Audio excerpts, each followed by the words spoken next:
Bienvenidos a todos nuestros amigos de Solidaria TV, Radio Solidaria y todos aquellos también que forman parte de la familia de Solidaria, a los que están en las redes sociales. Les habla José Luis Sanz. Este es un tiempo de tertulia. Unos minutos para poder indagar, aprender lo que la palabra de Dios dice en cuanto a temas que nos atañen al día de hoy. La Biblia no es un libro viejo. La Biblia es la palabra de Dios y tiene mucha actualidad.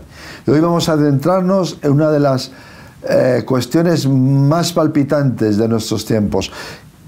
¿A qué creer? ¿Qué es lo que debemos creer? ¿Qué debemos desechar? Si hay algún patrón para poder saber cuál es la verdad, cuál es la mentira, qué podemos asimilar y qué podemos de alguna manera decir que es totalmente falso. Carlos Riz, ¿cuál será la buena doctrina, la buena enseñanza para el corazón y el alma de las personas, de nuestras vidas? Precisamente tendríamos que encontrar un poco la definición de que es doctrina, ¿no? Y entonces, según la Real Academia Española, doctrina es enseñanza que se da para instrucción de alguien. Entonces, doctrina es cuál es la buena enseñanza, no es otra cosa. ¿Cuál es la buena enseñanza? Entonces, la buena enseñanza habla de maestros fieles y de maestros fraudulentos o infieles. Entonces tendríamos que... Y esto tiene que ver porque dentro del mundo cristiano evangélico, sobre todo, está la lucha de tu doctrina es mejor o peor, discusiones que yo considero un poco estériles, sí, y pueriles, y que, a ver, yo estaba leyendo el otro día el Evangelio de Juan, precisamente capítulo 7, versículos 10 al 18. Lee, por favor. Pero después que sus hermanos habían subido, entonces él también subió a la fiesta, no abiertamente, sino como en secreto. Y le buscaban los judíos en la fiesta y decían, ¿dónde está aquel? Y había gran murmullo acerca de él entre la multitud, pues unos decían, es bueno, pero otros decían, no, sino que engaña al pueblo. Pero ninguno hablaba abiertamente de él por miedo a los judíos. A ver, permíteme que te interrumpa. Entonces aquí ya empezaba la controversia de la buena o no enseñanza, engañosa o no, ya con Jesucristo.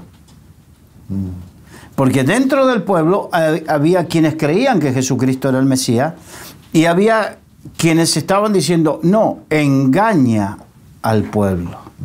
Entonces, sigamos, por favor. Mas a la mitad de la fiesta subió Jesús al templo y enseñaba. Y se maravillaban los judíos diciendo, ¿cómo sabe este letras sin haber estudiado? Jesús les respondió y dijo, mi doctrina no es mía, sino de aquel que me envió. A ver, te interrumpo nuevamente. En el concepto judío, para ser un buen maestro, tendrías que haber ido a una buena escuela a estudiar bajo, como dice, bajo los pies de un buen maestro. Por ejemplo, ser discípulo de alguien era una honra, como esgrimían en el caso de Pablo, que había sido formado a los pies de Gamaliel. Sí. Significa que había estado con Gamaliel durante un tiempo y este era un hombre de reconocida formación y entonces él era reconocido. Es como hoy en día decir, te formaste en determinado instituto bíblico o universidad bíblica o algo por el estilo que te da ese renombre. Pero en el caso de Jesucristo, él no se formó en ninguna escuela rabínica. Él no se había formado. Es como, yo no hago, nunca me van a escuchar hacer apología de que yo no tuve formación teológica. No voy a hacer esa apología. Simplemente voy a decir que no habiendo tenido una formación teológica, pero me formé en el campo de trabajo, en el servicio, y me interesé por estudiar y prepararme y escuchar a otros, porque de nada te sirve tener una muy buena formación teológica si no estás dispuesto a escuchar a otro. Amén, sí. Este es un punto importante. Pero muy importante. Hay quienes no están dispuestos a escuchar a otros.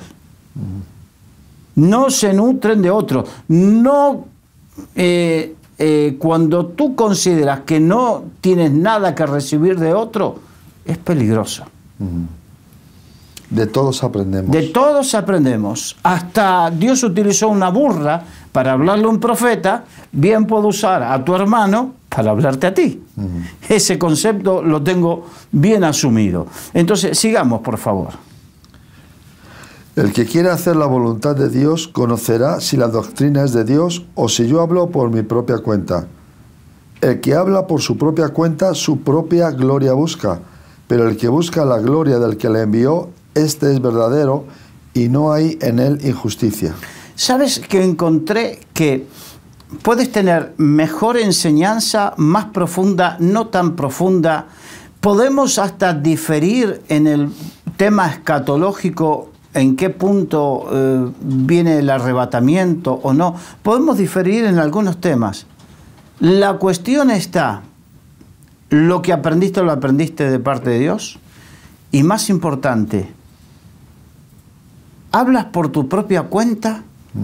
¿Buscas tu propia gloria o la gloria de Dios? Encontré el otro día esta respuesta que fue el motivo por el cual me llevó precisamente a preparar esta charla de hoy. ¿Cuál es la motivación por la cual servimos, predicamos, enseñamos? ¿Cuál es la motivación? Claro, porque también detrás de cada motivación hay una intención. Y la intención puede ser muy limpia. ¿O no? O no. O tenemos afán de tergiversar.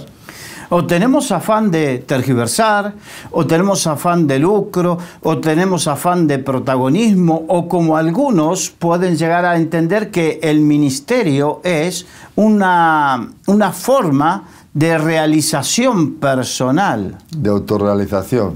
Exacto. Aquí estoy. Porque hay que decir, el ministerio, yo hace unos años, por ejemplo,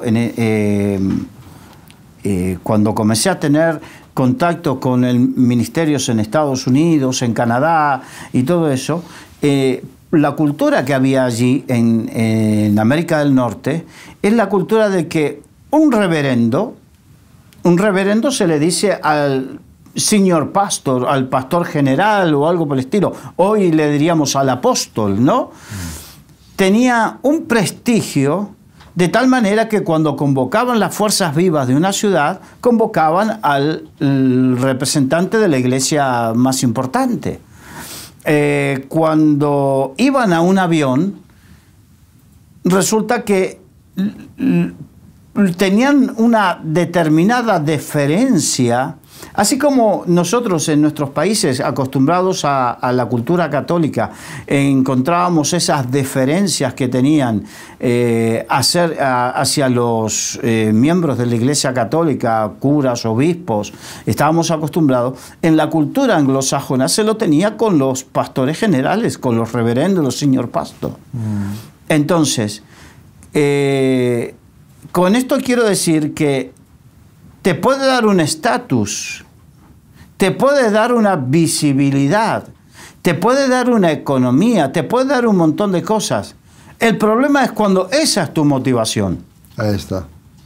Que tu intención eres tú y no es Dios. Aquel que quiere venir en pos de mí, tome su cruz cada día, niéguese a sí mismo y sígame.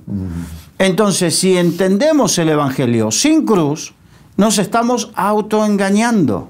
Entonces, por eso traje esto, porque estamos muchas veces peleándonos en cuanto a la letra, y aquí la cuestión está en la motivación del corazón. Sí. Podemos tener diferencias, yo puedo tener diferencias con un hermano en la fe en cuanto al rapto o en cuanto a algo por el estilo, que puede uno estar más o menos direccionado, pero lo que yo no puedo entender o no puedo juzgar es la intención de su corazón. Y además, si somos nobles y sinceros, yo he descubierto Yo he tenido el privilegio de tener contacto, comunión con muchos hermanos. De hecho, yo estuve una vez en el País Vasco y creo que fui en aquella época, y lo digo con humildad, no, el único pastor que predicó en todas las denominaciones. Y si vas con corazón sincero y esa comunión bonita, son cosas tan simples que las podemos ver de distinta manera, que no tienen importancia. A lo mejor, me acuerdo, ¿vosotros cuándo celebráis la Santa Cena? Pues una vez al mes, el primer domingo. Pues nosotros tal fecha. Bueno, ¿qué influye eso? Exacto. ¿Qué influye eso? No puedo levantar de ahí todo un castillo y decir, yo soy más puro y más santo porque... Y marcar una diferenciación. No. O sea, no. Porque verdaderamente el único que tiene la capacidad de medir y juzgar la intención del corazón es Dios. Es Dios.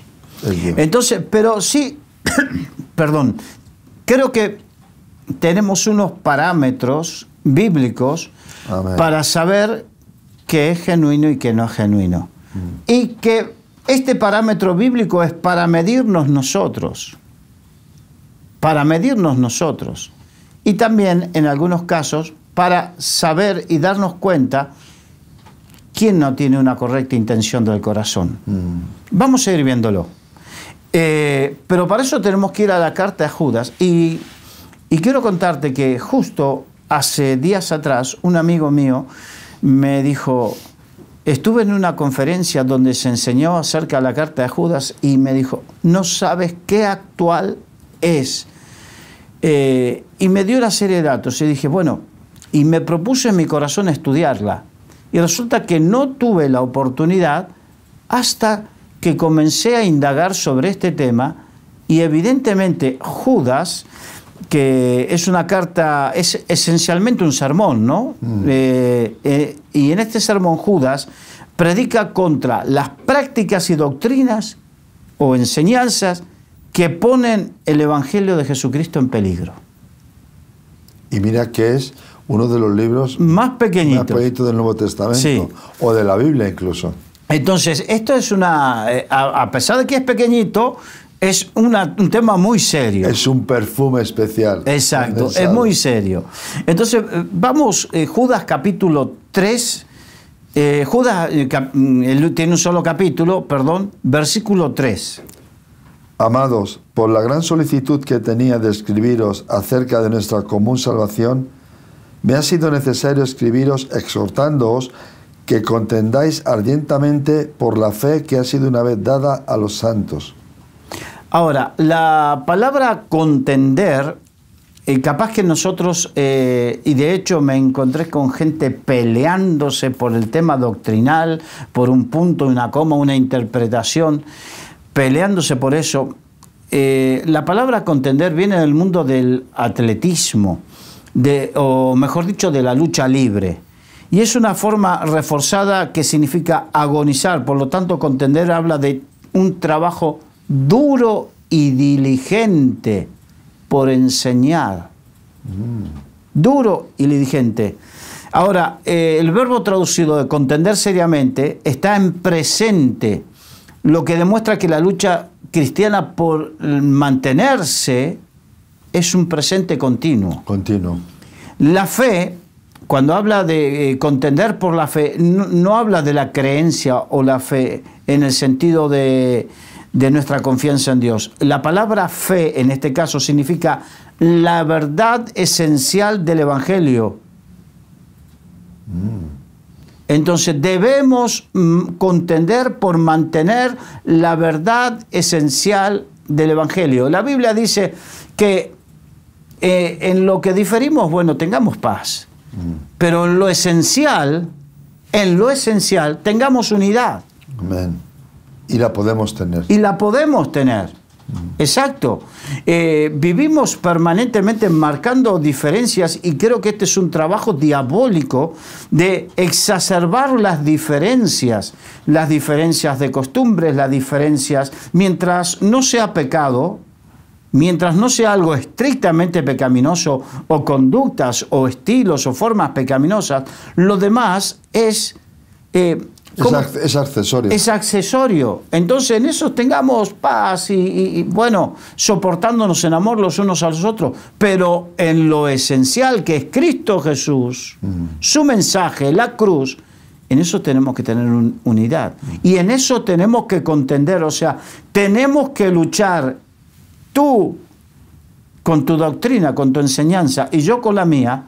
Lo esencial, lo que nos une, lo que en matemáticas se diría el común denominador. ¿Cuál es el común denominador? Jesucristo, su palabra, la salvación, la sangre de Cristo que nos perdona todo pecado, la fe. Ese es el común denominador.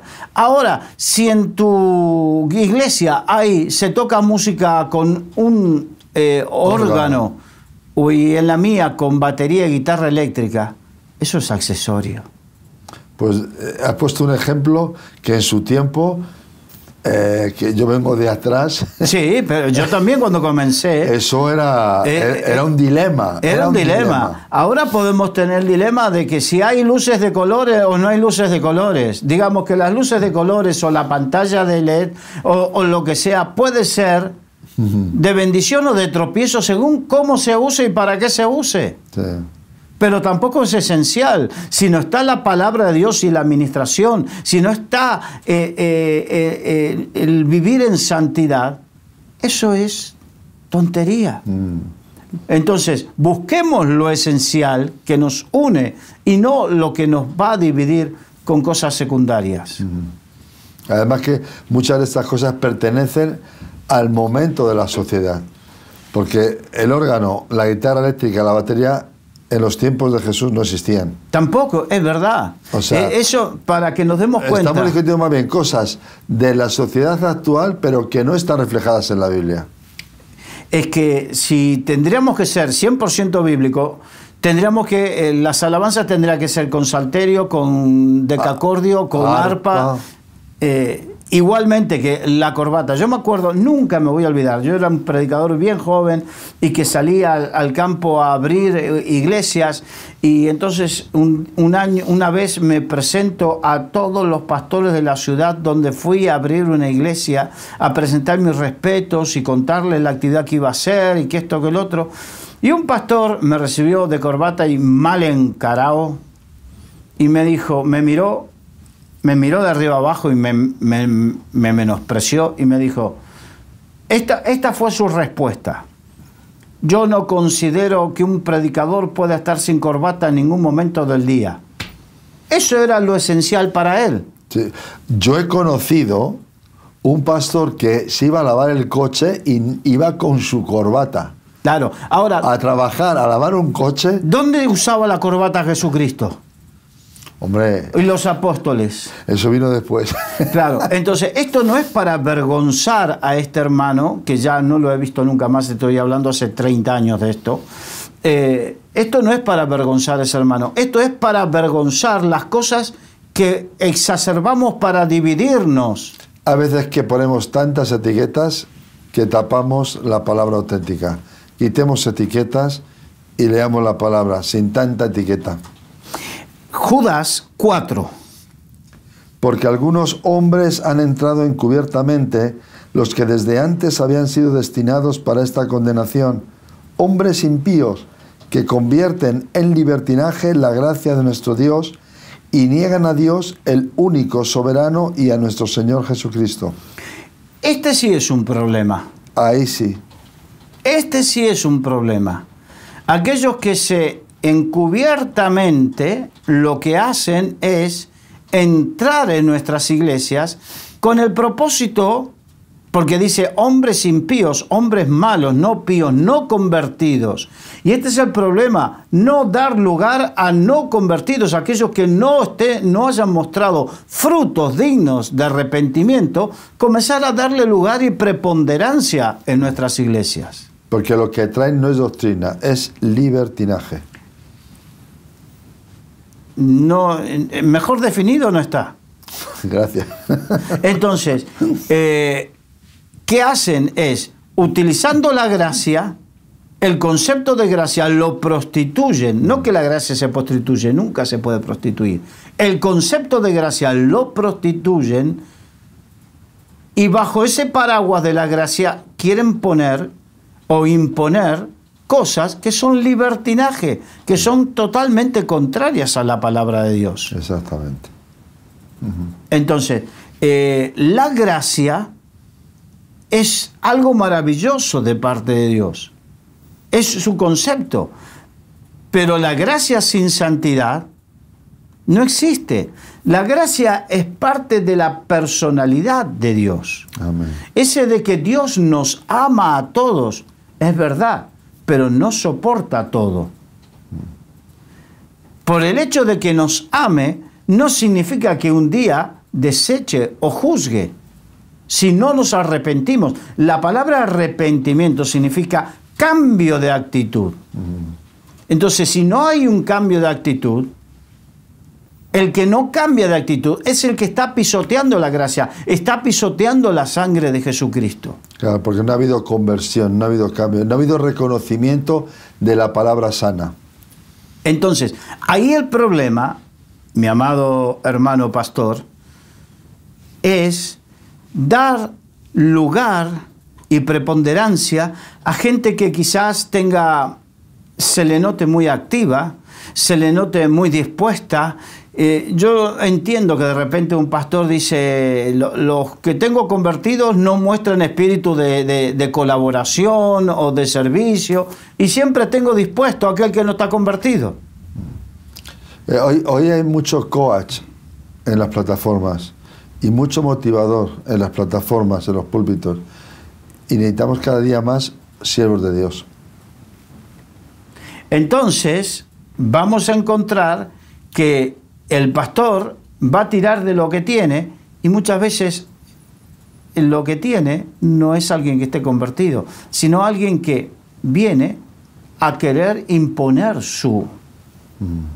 Entonces encontramos hoy denominaciones completas, denominaciones tradicionales, completas, centenarias, que de repente han tenido un cisma, porque hay gente que ha entrado, han tenido una división, porque hay gente que ha entrado a precisamente presentar, ¿cómo te puedo decir?,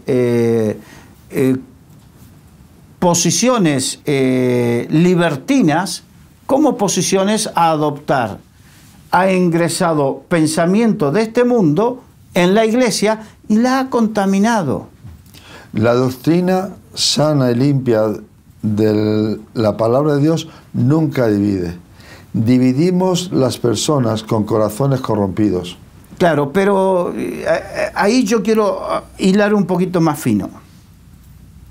El otro día estaba viendo en la televisión alguien que hablaba de que, pertenecía a una de estas iglesias que se llaman inclusivas, ¿no? Entonces, claro, decía, es que Dios no divide, Dios nos ama a todos, Dios no excluye. Es verdad.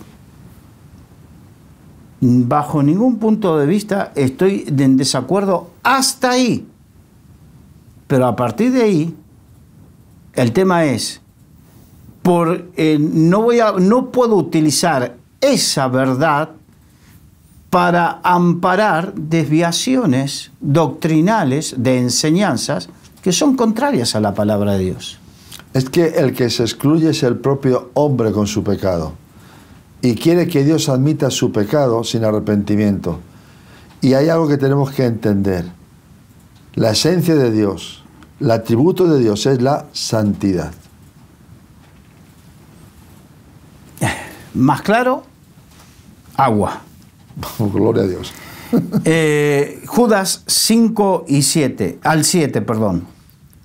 Mas quiero recordaros, ya que una vez lo habéis sabido, que el Señor, habiendo salvado al pueblo sacándolo de Egipto, después destruyó a los que no creyeron, y a los ángeles que no guardaron su dignidad, sino que abandonaron su propia morada, los ha guardado bajo oscuridad, en prisiones eternas para el juicio del gran día, como Sodoma y Gomorra, y las ciudades vecinas, las cuales de la misma manera que aquellos, habiendo fornicado e ido en pos de vicios contra naturaleza, fueron puestas por ejemplo, sufriendo el castigo del fuego eterno. Sigue siendo muy claro, ¿no? Aquí habla... Llevas tu razón con lo que dijiste de Judas. Máxima actualidad. Sí, aquí está hablando precisamente de las cosas que Dios no pasa por alto, siendo amor. No deja de ser amor. No deja de ser, de querer alcanzar a todos. Pero aquí habla de que Él salvó al pueblo de Israel de Egipto, pero una vez que lo salvó, a los que no creyeron, a los que no vivieron conforme a su voluntad, los destruyó en el desierto. Y no pasaron. Y no pasaron. Y a los ángeles que no guardaron su dignidad, a los ángeles, sino que abandonaron su propia morada, los ha guardado bajo oscuridad en prisiones eternas para el día del gran juicio. O sea, ni al pueblo de Israel, ni a los ángeles se salvaron del juicio de Dios. Y después sigue diciendo, como Sodoma y Gomorra y las ciudades vecinas. Y habla de los vicios pecaminosos sexuales, porque habla, habiendo fornicado e ido en pos de vicios contra naturaleza, o sea, dejando lo natural y yendo con lo antinatural, fueron puestas, por ejemplo, sufriendo el castigo del fuego eterno. Entonces, es verdad que Dios es amor. Es verdad que Dios ampara y que da oportunidad de arrepentimiento. Pero cuando hay dureza de corazón, cerrazón, a Dios no le tiembla el pulso. Y además, ¿tú no has notado, Carlos, una contradicción en la sociedad?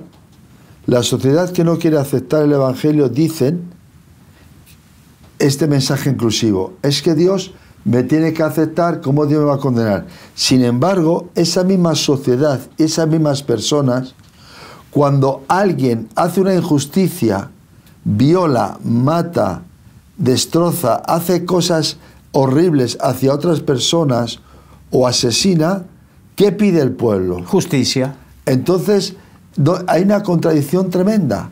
A Dios le queremos enmendar la plana, como se suele decir, que admita todo lo que nosotros queremos. Pero en nuestra sociedad, lo que dicen muchos, el que la hace, que la pague. Entonces, ¿con qué nos quedamos? Entonces, quitemos las cárceles. Deshagamos en los tribunales, ¿para qué? Si no... Mandemos al paro a los jueces, mandemos al paro a todos. Ancha es Castilla. No. Esta es el fracaso de la sociedad. Jugar a doble ánimo, a doble persona. Para Dios unas cosas y para mí otras. Esto no funciona. A veces hago este juego de palabras, ¿no? Dios nos hizo a su imagen y semejanza, pero resulta que nosotros ahora queremos hacer a Dios a nuestra imagen y nuestra semejanza. Que Él piense y haga como nosotros queremos. Y Él se reveló, se mostró a sí mismo cómo es, cómo piensa y cómo va a ser, se reveló a través de la palabra. Por eso todo lo que esté fuera de la palabra no entra. No entra. O aunque esté mal interpretado. Seguimos con Judas, pero vamos versículos 8 al 11. No obstante, de la misma manera, también estos soñadores mancillan la carne, rechazan la autoridad y blasfeman de las potestades superiores. Pero cuando el arcángel Miguel contendía con el diablo, disputando con él por el cuerpo de Moisés, no se atrevió a proferir juicio de maldición contra él, sino que dijo: el Señor te reprenda. Pero estos blasfeman de cuantas cosas no conocen, y en las que por naturaleza conocen, se corrompen como animales irracionales. Hasta ahí, de momento. Porque aquí queremos hacer una aclaración, sobre todo aquella mala utilización de lo que se llama la lucha espiritual. Algo que yo estoy de acuerdo, soy consciente, pero que se ha llevado a la exacerbación de que cualquiera se le permite, en cualquier sitio, atar al hombre fuerte y no sé cuántas cosas más. Y no nos damos cuenta. ¿Cómo fue el caso de ese que tenía 7 hijos y quisieron echar un demonio? Como lo vieron a Pablo. Los hijos de Seba. De Seba. Lo vieron a Pablo, al apóstol Pablo, echar fuera un demonio y te echo fuera en el nombre de Jesús que predica Pablo. De oídas, pero no conocían al Señor. Gente que no conoce al Señor, gente que no vive en santidad, gente que no tiene un equilibrio, ni siquiera un equilibrio emocional, se ponen a reprender al diablo con un desparpajo y con una falta de temor de Dios. Y aquí dice que ni el arcángel Miguel, espera que... Versículo 9. Sí, el arcángel Miguel contendía con el diablo disputando por el cuerpo de Moisés, no se atrevió a proferir juicio de maldición contra él. O sea que el arcángel Miguel, que era el ángel guerrero por excelencia, él entendió su lugar. El problema es cuando los cristianos, llevados por ese viento de emocionalismo, no entendemos nuestro lugar como hijos de Dios. Y nos ponemos a hacer cosas que no entendemos y no sabemos, ni fuimos entrenados, ni fuimos preparados. Simplemente imitamos. Y ni está en la Biblia. Hay una frase famosa: yo declaro que se ha hecho. ¿Qué? Calma ahí. Que nosotros no tenemos esa autoridad para decirle a Dios lo que tiene que hacer. Oramos por los enfermos y el Señor sana, pero a veces el Señor no sana. Esta es la verdad bíblica. Exacto. Y lo vemos en Pablo. Yo declaro que no venga la pobreza ni la escasez en mi casa. No es bíblico. Mira, te voy a contar algo que... Porque la Biblia, el Nuevo Testamento, está lleno de momentos complicados. Leamos Hebreos 11. Sí, te voy a contar algo que me pasó a mí. Como joven, recién salía... Es que nosotros hemos sido jóvenes. Sí. Y joven de edad y joven en el Señor, ¿no? Entonces, me acuerdo que lo que es la fe y lo que es la presunción de fe, ¿no? Entonces, me acuerdo que la misión donde estaba me envían a una ciudad con una carpa, una tienda, una carpa, y estábamos en una campaña y de repente estábamos cerca de un río y el río comienza a crecer y comienza a desbordarse. Me acuerdo que una mañana me voy al río y voy con toda la fe y le hablo: río, a ti te digo, no pasarás de esta raya. Y así 2 o 3 días. Me acuerdo un día, estaba arriba de un camión con todas las cosas de la carpa, evacuado, y con toda esa presunción de fe, humillado. Y para que nos demos cuenta que una cosa es cuando Dios te dice, porque Dios le dijo a Moisés: ¿qué tienes? La vara, mueve la vara. Y otra cosa es que Moisés diga: a este marcito, a este charquito. Ahora cojo un palo y lo hago yo. Exacto. Entonces, no entendemos, no vamos con esa humildad. Es verdad que esto es un trato de Dios con cada uno, donde verdaderamente Él te muestra qué tienes de fe y qué tienes de presunción de fe. ¿No? Y que la doctrina bíblica nos previene y dice: cada uno muévase según la medida de fe que haya recibido de Dios. Claro. Y en este caso, la advertencia en esa lucha espiritual, y una cosa que yo he vislumbrado a través de los años, y es que precisamente tienen una adicción hacia la guerra espiritual contra los demonios muchas personas que tienen mucho desequilibrio emocional. Sí. Esa es una gran verdad. Necesidades afectivas muy grandes están.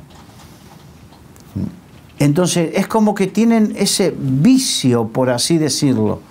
y que como pastores necesitamos detectarlo, no castrar la fe, pero sí educarlos. Es como la electricidad, es una potencia, pero hay que guiarla. Exacto. Entonces, y sigamos, porque ahora viene el punto fuerte, versículo 11. Ay de ellos, porque han seguido el camino de Caín y se lanzaron por lucro en el error de Balaán y perecieron en la contradicción de Coré. 3 cosas. Fuertes. 3 ejemplos nos ha dado que muestran 3 problemas graves que puede y está habiendo en la iglesia y que tenemos que estar atentos, que son malas enseñanzas. Por ejemplo, vamos a de estos 3 ejemplos, Judas 11 dice, ay de aquellos porque han seguido el camino de Caín. Me he saltado una parte por una cuestión de tiempo. ¿Cuál era el camino de Caín? La historia de Caín y Abel está en Génesis capítulo 4, y cada uno de ellos trajo, eran los hijos de Adán y Eva, recordemos, ¿no? Y cada uno de ellos trajo un día una ofrenda al Señor. Abel, que era pastor de ovejas, trajo un cordero. Pero Caín era agricultor, entonces trajo de lo que cosechó. Mucha gente asume que el problema era que uno trajo de la tierra y el otro trajo un cordero, ¿no? Y que había sangre y que por eso era más excelente. Pero bueno, yo no creo que sea así. Yo tampoco. Yo creo que estaba en lo que hablamos al principio, en la intención y la motivación del corazón. Amén. Es que ayer hablé yo de esto también. La intención y la motivación del corazón. El sacrificio de Caín era probablemente más agradable a los sentidos por el tema de un cordero muerto, pero el camino de Abel. El de Abel, perdón. Pero el tema era la fe, porque sin fe es imposible agradar a Dios. Amén.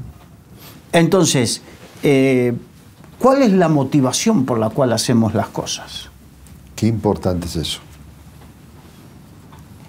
¿Cuál es la motivación? Aún nosotros haciendo esta charla, ¿cuál es la motivación? Amén. La motivación es creernos más sabios que otros, ahí estaríamos errados.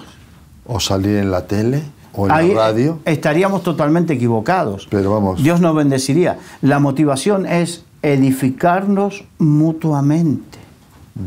Edificarnos los unos a los otros. En amor y sin juicio. Ese es el tema. Entonces, no todo lo que hacemos Dios lo bendice. Porque si no hubiese bendecido a Caín también. No. Dios juzga la intención del corazón. Y le agradó el sacrificio de Abel y le desagradó el de Caín. Entonces, cuando ofrecemos algo, tenemos que aprender a tener... A mí me impacta David cuando dijo, crea, oh Dios, en mí un corazón puro y un espíritu recto me sustente. Eso es lo que nos tiene que motivar. No porque se puso de moda que todos tengan que hacer esto, yo tengo que hacerlo. Señor, esto es lo que tú me pides, esto es lo que a ti te agrada. Los seres humanos somos muy competitivos. Y tenemos que echar la envidia también. Desechando toda porque envidia. Porque ahí Caín andaba muy cerca de ese tema. Está saliendo el tema. ¿Cuál es la motivación? ¿Cuál es la motivación por la cual quiero el crecimiento de la iglesia? Porque anhelo y deseo agradar a Dios, anhelo y deseo que Dios sea exaltado, glorificado. Que las almas se salven. Que las almas se salven. Que encuentren su camino. O anhelo y deseo mi promoción.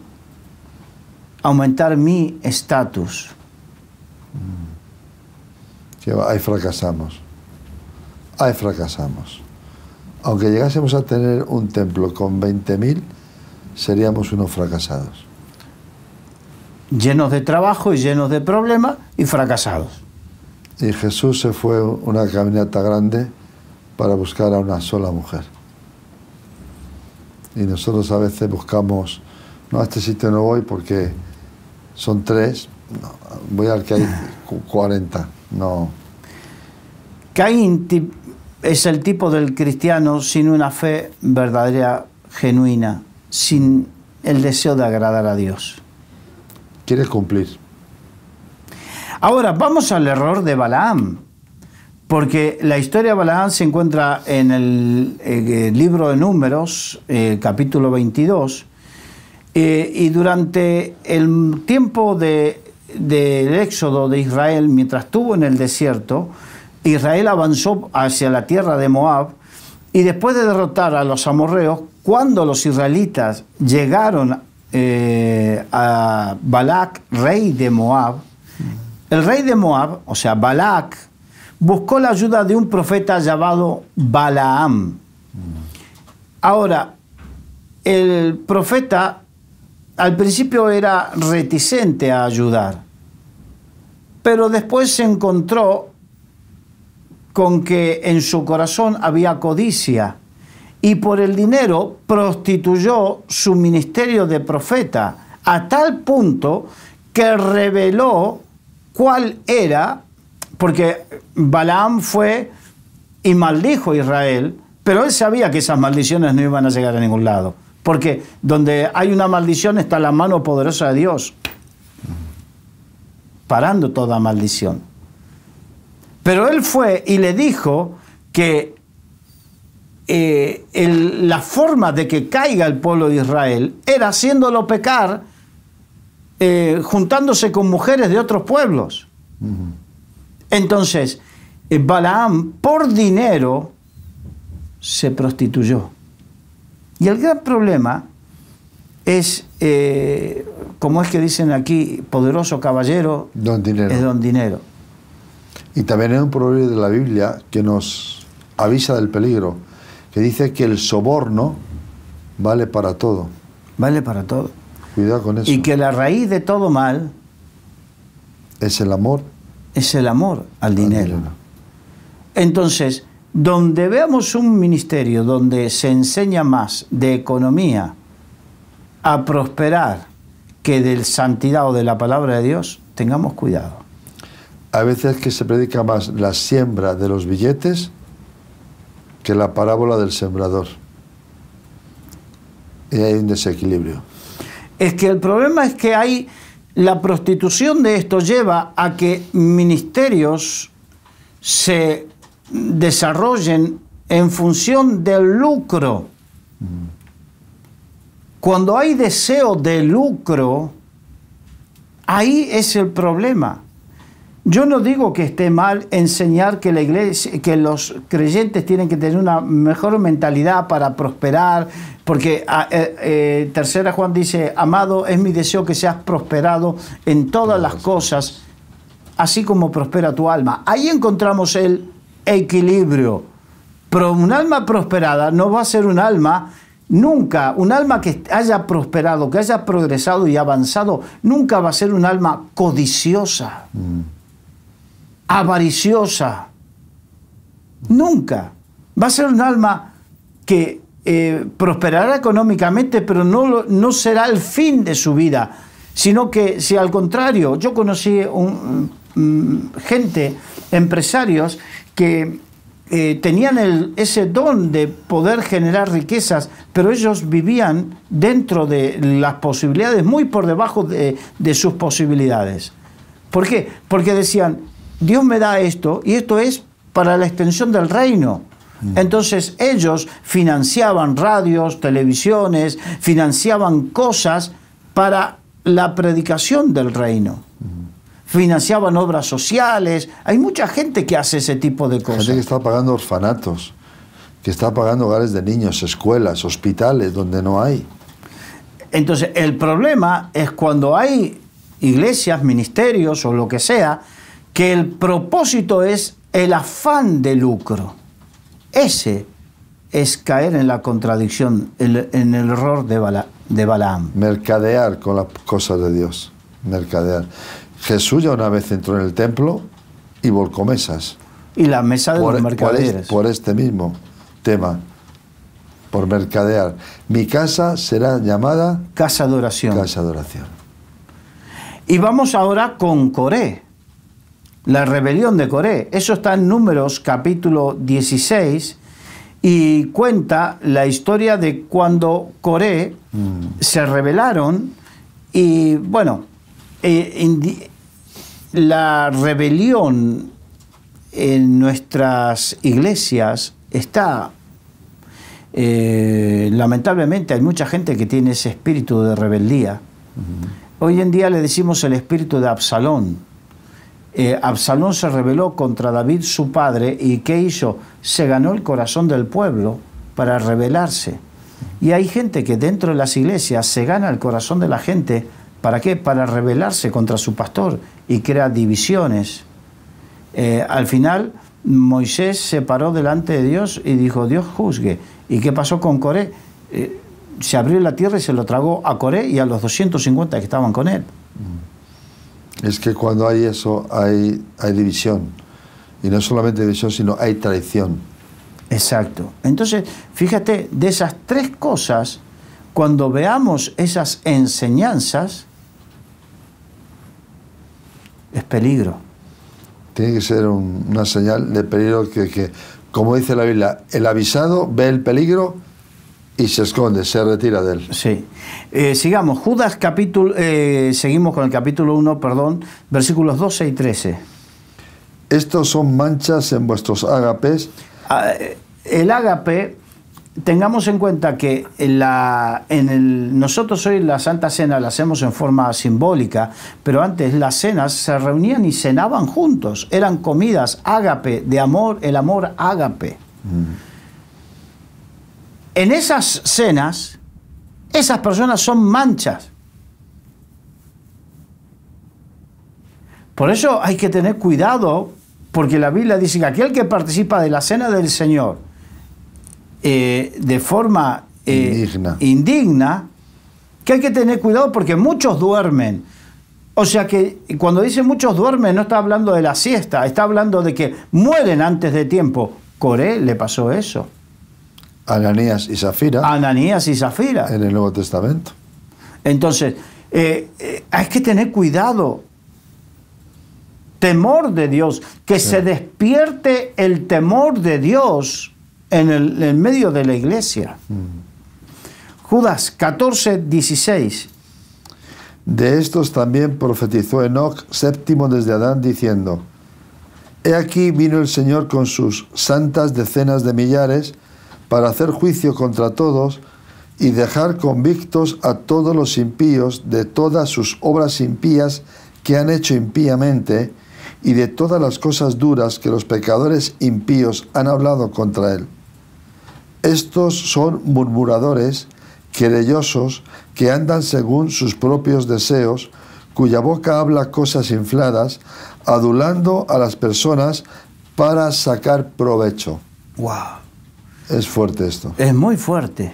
O sea que el propósito es sacar provecho de las personas. Cuando vemos a alguien que su único propósito es sacar provecho y dice, son murmuradores, murmuran y provocan querellas, contiendas entre unos y otros, provocan divisiones, y que andan según sus propios deseos, o sea, no se someten ni a la Biblia ni se someten a las autoridades, sino que sus propios deseos es lo que importa, lo que ellos quieren. El yo y el yo. Y cuyas bocas hablan cosas infladas. Cuidado cuando vemos que gente se autopromociona, que se autopromociona. Tengamos cuidado. Lo único que quieren es provecho. Y terminamos con Judas 17 al 23. Pero vosotros, amados, tened memoria de las palabras que antes fueron dichas por los apóstoles de nuestro Señor Jesucristo, los que os decían: En el postrer tiempo habrá burladores que andarán según sus malvados deseos.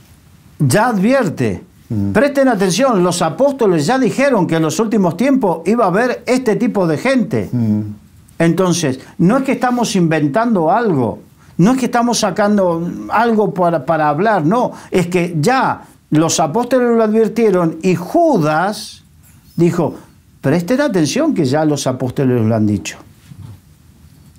Estos son los que causan divisiones, los sensuales, que no tienen al Espíritu. Pero vosotros, amados... Perdón, los sensuales, aquí no habla de erotismo, porque hoy en día la palabra sensualidad la asociamos con el erotismo. Pero aquí los sensuales significa que andan por lo que sienten y no por el Espíritu de Dios.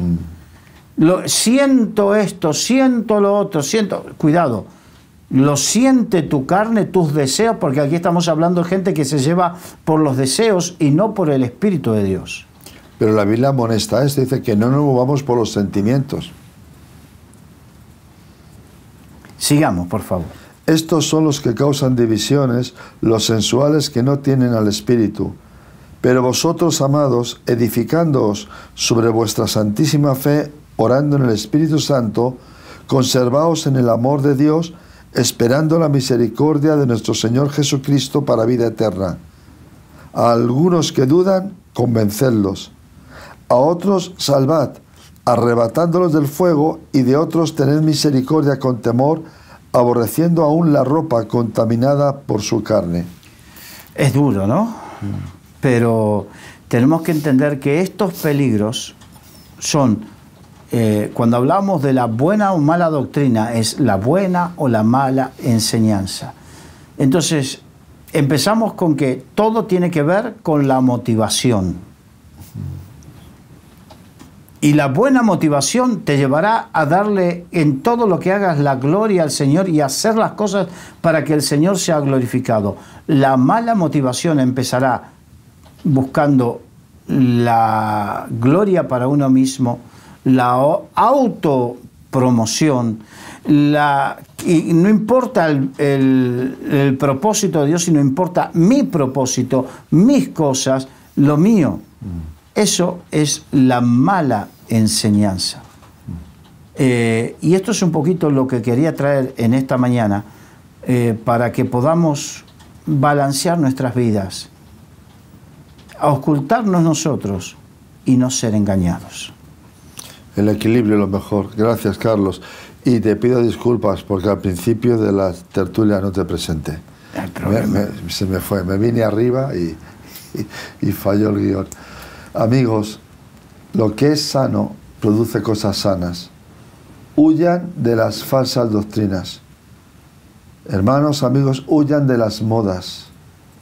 Huyan también de muchos púlpitos donde solamente hay coach y gente motivadora. Busquen siervos de Dios que den sana palabra. Palabra que a veces gusta, a veces palabra no gusta, pero lo que es sano hace bien.